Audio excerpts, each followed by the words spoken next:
Okay. राऊतसाहेब, काल मनसे दीपोत्सवाच्या निमित्तानं राज ठाकरे, उद्धव ठाकरे पुन्हा एकदा एकत्र पाहायला मिळाले. पुन्हा एकदा किती वेळा तुम्ही एकत्र पाहायला मिळाले आणि तुम्ही असं म्हणताय की मराठी माणसाच्या एकजुटीचा विजय आहे किंवा दीपोत्सव आहे. संपूर्ण मराठी माणूस आणि महाराष्ट्र दीपाने उजाळून निघाला वगैरे वगैरे वगैरे. मग तर चुकीचं आहे. हे पहा की वारंवार मीडिया जे म्हणताय किंवा की पुन्हा एकदा उद्धव आणि राज ठाकरे हे एकत्र आले. काल शिवसेना पक्षप्रमुख उद्धव ठाकरे यांनी शिवाजी पार्कच्या व्यासपीठावर महाराष्ट्र नवनिर्माण सेनेचे प्रमुख आणि त्यांचे बंधू राज ठाकरे यांच्या उपस्थितीत सांगितलं की आम्ही एकत्र राहण्यासाठीच एकत्र आलेलो आहोत. कळलं का?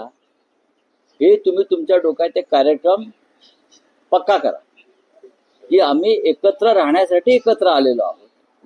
हे जेव्हा शिवसेना पक्षप्रमुख किंवा महाराष्ट्र नवनिर्माण सेनेचे प्रमुख सांगतात तेव्हा ते पुन्हा एकत्र आले, ते पुन्हा एकत्र आले, हे बोलणं योग्य नाही. काल जो शिवतीर्थावर दीपोत्सव झाला तो दीपोत्सव गेले 14 वर्ष महाराष्ट्र नवनिर्माण सेनेचे खास करून राज ठाकरे यांच्या संकल्पनेतून होतोय आणि ते मुंबईचं आकर्षण आहे नक्कीच.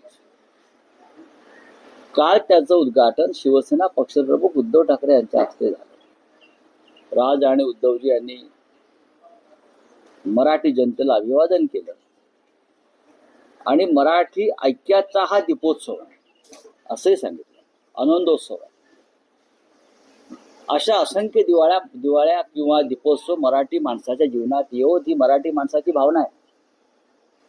काल ज्या प्रकारचा दीपोत्सव आणि आतषबाजी आकाशात झाली, ही आतषबाजी आणि हा अशा प्रकारचा दीपोत्सव मराठी आणि महाराष्ट्राच्या जीवनामध्ये अनंत काळापर्यंत येऊ, ही आमच्या सगळ्यांची भावना आहे आणि त्यालाही सुरुवात झालेली आहे. कालचं वातावरण अत्यंत उत्साहाने आनंदी होतं आणि हा आनंद संपूर्ण दिवाळीमध्येच राहील आणि यापुढे राहील. यापुढे महाराष्ट्राच्या आणि मराठी माणसाच्या प्रत्येक प्रश्नात आणि संघर्षात राज आणि उद्धव ठाकरे हे एकत्रितपणे काम करतील आणि मराठी माणसाला आणि महाराष्ट्राला वैभवाचे दिवस प्राप्त करून देतील. ही या दीपोत्सवाचा संदेश कालच्या. यापेक्षा तुम्हाला काय हवं? उत्तम चाललंय, उत्तम चालू द्या. तुम्ही सगळ्यांनी मराठी माणसाने शुभेच्छा दिल्या पाहिजे. नाही राऊत साहेब, तुम्ही असं म्हणालात की महाराष्ट्राच्या प्रत्येक प्रश्नावर आता राज ठाकरे उद्धव ठाकरे एकत्र पाहायला मिळतील. अशा वेळेस राजकीय पटलावर एक प्रश्न विचारलाच जातोय. तुम्ही म्हणाल की याची चिंता तुम्ही करू नका, पण काँग्रेस, एनसीपी, शरद पवार गटाचं मग काय? का ते मराठी नाही आहेत का? शरद पवार साहेब ही सुद्धा आमच्या महाराष्ट्राची अस्मिताच आहे ना. आणि संयुक्त महाराष्ट्राच्या लढ्यामध्ये काँग्रेसचे अनेक नेते उपस्थित होते. आज पुन्हा एकदा या महाराष्ट्रामध्ये संयुक्त महाराष्ट्राच्या लढ्यासारखी परिस्थिती निर्माण झाली आहे. चित्र आहे, महाराष्ट्रावर जे आक्रमण सुरू आहे एका विशिष्ट वर्गाकडून, उद्योगपतीकडून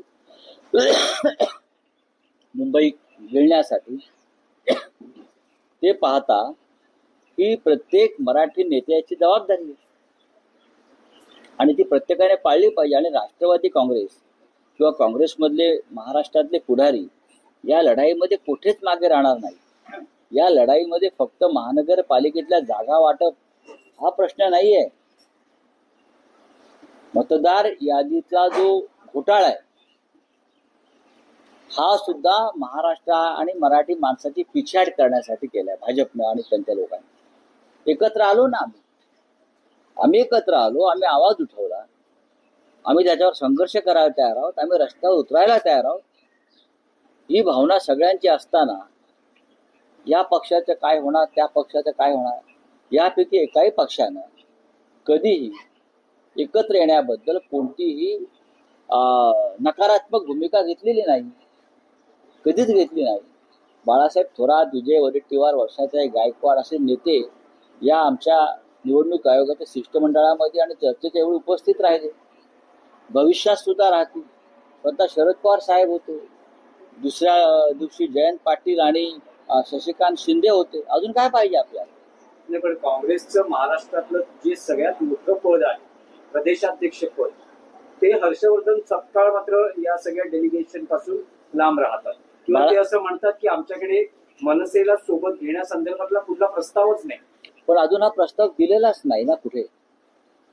अशा प्रकारचा प्रस्ताव जो असतो तुम्ही म्हणताय, हा त्यांचा प्रश्न आहे, इतर कोणाचा प्रश्न नाही आहे. हा त्यांचा राष्ट्रीय पक्ष आहे, त्यांची वर्किंग कमिटी असते, त्यांची स्क्रीनिंग कमिटी असते, त्यांची स्टेट कमिटी असते, बरं का. मग त्यांची स्टेट कमिटीची वर्किंग कमिटी असते. असा प्रकारचा हा राष्ट्रीय पक्ष असल्यामुळे आमच्याकडे तसं नाही आहे, किंवा राज ठाकरे साहेबांकडे तसं नाही, उद्धव ठाकरे साहेबांकडे तसं नाही, शरद पवारांकडे तसं नाही. आम्ही आला निर्णय घेतला, निर्णय गेलो पुढे. तो खूप मोठा पक्ष आहे, स्वातंत्र्य चळवळीतला पक्ष आहे, आणि अजून त्याच काळात तो वावरतोय. शिवाजी पार्क पासून टिळक भवनापर्यंत जाईपर्यंत हिंदुत्वाचा रंग विरलाय असं आशिष शेलारांनी दोन्ही ठाकरे बंधूंवरती टोला लगावला. त्याला सांगा राज ठाकरेकडे चहा प्यायला जाऊ नका. त्याला सांगा राज ठाकरेंकडे उगा चहा प्यायला जाऊ नका, नाटक करायला. दोघांचे रंग पक्के आहेत.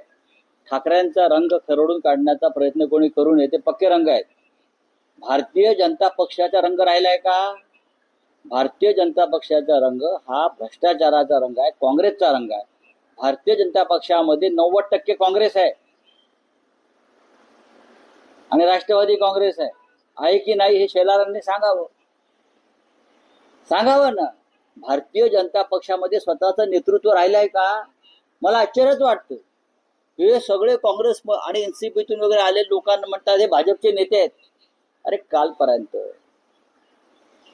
आमच्या छत्राखाली होते सगळे, आणि हा अमुक अमुक अमुक काँग्रेसचा, आता शिवाजीराव कर्डिले वारले काय, भाजपचे नेत्यांचं निधन, कसं काय? आयुष्य काँग्रेसमध्ये गेलं, राष्ट्रवादी काँग्रेसमध्ये गेलं, काही काळ शिवसेनेमध्ये होते. हे 90% लोक राष्ट्रवादी, भारतीय जनता पक्षामध्ये, काँग्रेस, राष्ट्रवादी, शिवसेनेत. स्वतःचं काय यांचं आहे? स्वतःची पोरं जन्माला घाला म्हणावं. दुसऱ्यांच्या पोरांना किती वेळ खेळवणार तुम्ही? पाळणे तेवढेच आहेत, पोरं वाढत चालली आहेत. पाकिस्तानने अफगाणिस्तानवर हमला केला, त्या त्यांचे 8 खेळाडू इतर लोक मारले गेले. तर अफगाणिस्तानने असा निर्णय घेतला की पाकिस्तान बरोबर क्रिकेट खेळायचं नाही. मात्र असा हमला, असा अटॅक भारताबरोबर देखील झाला. भारत मात्र आता त्यांच्यावर क्रिकेट खेळताना दिसतोय. तो भारत त्यांच्याबरोबर केक पण खाऊ शकतो, भारत त्यांच्याबरोबर क्रिकेट पण खेळू शकतो. कारण अफगाणिस्तानमध्ये जय शहा नाहीये, लक्षात घ्या. अफगाणिस्तानमध्ये अमित शहा आणि जय शहा नसल्यामुळे अफगाणिस्तान हा एक प्रखर राष्ट्रवादी निर्णय घेऊ शकला. आमच्याकडे जय शहा आहेत, आमच्याकडे पैशाचे व्यवहार आहेत. अफगाणिस्तानमध्ये पैशाचे व्यवहार चालत नाहीत राष्ट्र आणि धर्मापुढे. जय शहा तिकडे असते तर कदाचित हा निर्णय झाला नसता. रावसाहेब, मशिदीवरील बोंगे मीच काढले, माझाच लढा आहे असं किरीट सोमय्या म्हणतात. कोण त्यांच्या बोलणारा कोण विचार? रावसाहेब, जशा जशा स्थानिक स्वराज्य संस्थांच्या निवडणुका, महापालिका निवडणुका जवळ येत आहेत, तसे महायुतीतलेही मतभेद आपल्याला प्रकर्षाने पाहायला मिळत आहेत. कदाचित महाविकास आघाडीतही पुढच्या काळात मनसे या मुद्द्यावर पाहायला अजिबात नाही. पण महायुतीतही आहे की स्वबळाची. बघा, तुमचा प्रश्न पूर्णपणे चुकीचा आहे. इथे महाविकास आघाडीचा प्रश्न येत नाही. राज ठाकरे आणि उद्धव ठाकरे एकत्र आलेले आहेत. ज्यांना आमच्या सोबत यायचं आहे आम्ही त्यांचं स्वागत करणार. ही युती पक्की आहे. महाविकास आघाडी, मी वारंवार तुम्हाला हा प्रश्न सांगत असतो, उत्तर देतोय की महाविकास आघाडी ही विधानसभेसाठी, इंडिया ब्लॉक लोकसभेसाठी, स्थानिक स्वराज्य संस्थांसाठी अशा प्रकारची कोणती चर्चा कोणामध्ये झाली नाही. नक्कीच शिवसेना पक्षप्रमुख उद्धव ठाकरे आणि महाराष्ट्र नवनिर्माण सेनेचे प्रमुख राज ठाकरे हे दोघे या क्षणी एकत्र आहेत, मुंबई आणि मराठी माणूस वाचवण्यासाठी. आणि हा अत्यंत ज्वलंत प्रश्न. मुंबई कोणाच्या हातात तुम्ही देणार आहात? महाराष्ट्राची राजधानी तुम्ही पुणे कोणाच्या हातात देणार आहात? ठाणे तुम्ही कोणाच्या हातात देणार आहात? आज पुण्यामध्ये जो जैन समाजाच्या ट्रस्टच्या 4,500 कोटी जागेचा जो काय प्रकरण समोर आलेलं आहे, ते कोण लोक आहेत? ते सगळे बाहेरचे लोक आहेत. लक्षात घ्या, 3,500 ते 4,000 कोटीचा घोटाळा आणि त्याचे धागे मुख्यमंत्र्यांपर्यंत गेलेले आहेत, नागपूरपर्यंत गेलेले आहेत. हे लवकरच मी बाहेर काढेन. आम्ही आंदोलन, जैन समाज रस्त्यावरती उतरलेलं आहे. एका ट्रस्टच्या भूखंडाचा हा घोटाळा किती गंभीर आहे तुम्हाला लवकरच कळेल. यात कोण कोण अडकलाय, किती केंद्रीय मंत्री आहेत, किती महाराष्ट्रातले मंत्री आहेत, मुख्यमंत्र्यांच्या मामांपर्यंत कसं प्रकरण गेलेलं आहे. बरं का, 24 तासामध्ये तलाठी, तहसीलदार, जिल्हाधिकारी कसे निर्णय देतात जे सामान्य माणसाला मिळत नाहीत. बघू ना, आपण पाहूया, या सगळ्या गोष्टी येतील. तुम्ही भ्रष्टाचाराच्या चिखलात डुबक्या मारताय आणि आम्हाला ज्ञान देतात. मिस्टर फडणवीस साहेब, हे राजकारण करताना तुम्ही पण जपून करा. आम्हालाही राजकारण, तुमच्या आधीपासून आम्ही राजकारणात महाराष्ट्राच्या रस्त्यावर आहोत. हा, ऐकतं नाही मिळालंय आम्हाला काही. रावसाहेब, ठाण्यामध्ये भाजप स्वबळावर निवडणूक लढवण्याच्या जवळपास तयारीत आहे. रोज त्यांच्या भूमिका समोर येतात. अशातच ठाण्यात नवे बॅनर्स लागलेले आहेत, ज्यात असं म्हटलं जातं की ठाण्याचा विकास चप्पा चप्पा सर्वत्र दिसेल, फक्त आणि फक्त भाजप. त्याच्यावरती मेंदे गटाने बोललं पाहिजे ना, त्यांच्याशी होती. आम्ही कसं काय बोलणार? आम्ही आणि मनसे ठाण्यामध्ये लढणार आणि सत्तेवर येणार. आमचाही नारा 75 पार आहे. बोला. राष्ट्रवादीसोबत असणार काय? महाविकास आघाडी. आमचाही नारा 75 पार. ते म्हणतात 70 पार. आमचा 75. 5 जास्त. आमचा 75. काय आहेत? अहो, 2 ठाकरे आहेत ना. नाही पण सोबत 2 ठाकरे सप्पे भारी. आव्हाड पण असणार का सोबत? बघा, ह्याच्यावर चर्चा होत राहील. हा सोबत आहे का, तो सोबत आहे का. या क्षणी 2 ठाकरे करणार सगळ्यांच्या ठिकऱ्या. साहेब साहेब साहेब, तुम्ही एक स्लोगन आता दिलं, पुन्हा एकदा ऐकायला हे आवडेल. काय आहे हे स्लोगन? तुम्हाला आवडलं ना स्लोगन, मराठी माणूस म्हणून? प्रत्येक मराठी माणसाला आम्ही 5 जागा जास्तच मिळवू. 2 ठाकरे काय करणार? 2 ठाकरे काय करणार? सगळ्यांच्या ठिकऱ्या उडवणार. तुम्ही म्हणाला ठाण्यात 75, तर मुंबईत किती? पहा ना तुम्ही. बघा, यांचा सगळा खेळ आता संपत आलेला आहे. विधानसभेतला, लोकसभेत लोक फार जागरूक झाले. रस्त्यावर उतरू आम्ही, लक्षात सांगतो. 2 ठाकऱ्यांनी ठरवलं तर रस्ते बंद होतील मुंबईचे. निवडणूक आयोगाला याची कल्पना आहे, म्हणून निवडणूक आयोगानं प्रकरण केंद्राकडे पाठवलंय. आणि आता जो काय ओबीसी विरुद्ध मराठा नवीन वाद सुरू झालेला आहे, तो त्यासाठी फडणवीसांनी सुरू केलाय की निवडणूक यादीतले जे घोटाळे आम्ही बाहेर काढलेले आहेत त्याच्यावरचं लक्ष विचलित करण्यासाठी, हटवण्यासाठी हे सगळे जातीय हे सगळं जातीमध्ये जे काय कलागती लावण्याचं काम सुरू आहे ना मंत्रिमंडळातच, हे त्याच्यातूनच सुरू आहे की बस मुख्य मुद्द्यावरचं लक्ष विचलित होऊ द्या. बाकी हे सगळं ही पेशवाई आहे एक प्रकारची. पेशवाईमध्ये असंच चालत होतं सगळं. भुजबळ सरकार विरोधात बोलले, आपल्या मंत्र्यांमध्ये म्हणजे विखे पाटलांवर बोलले की राज्यात विखार पोहोचवण्याचं काम विखे पाटील करणार. नाही, म्हणजे त्यांचा विधान असं आहे की विखे पाटलांचा एकेरी उल्लेख आहे, विखे आला आणि विखार पसरवून गेला. बघा, छगन भुजबळ ज्येष्ठ नेते आहेत, ते मंत्रिमंडळात आहेत आणि त्यांना मंत्री का अजित पवारांनी केलं नाही किंवा देवेंद्र फडणवीसांनी केलं नाही. त्यांना मंत्री नरेंद्र मोदींनी केलेलं आहे.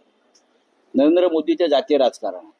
नरेंद्र मोदी देशाचे प्रधानमंत्री आहेत, पण ते स्वतःला देशातलं ओबीसीचे नेते समजतात. त्याच्यामुळे त्यांनी ओबीसी राजकारण केलेलं आहे. विखे पाटील हे राज्यातले एक मंत्री आहेत, ते तुमच्या कॅबिनेटमध्ये आहेत, त्यांच्या विरुद्ध तुम्ही अरे तुरेचा उल्लेख करताय.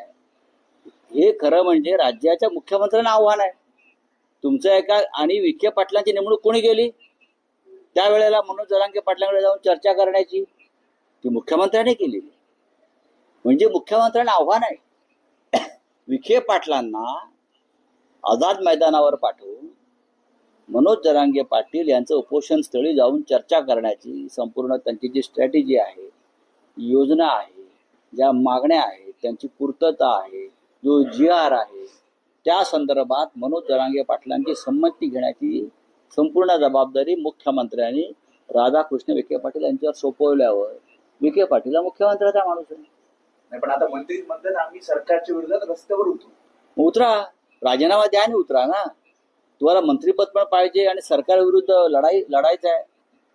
तुम्हाला अटक करून घ्यायची नाहीये, त्यासाठी तुम्हाला संरक्षण पाहिजे.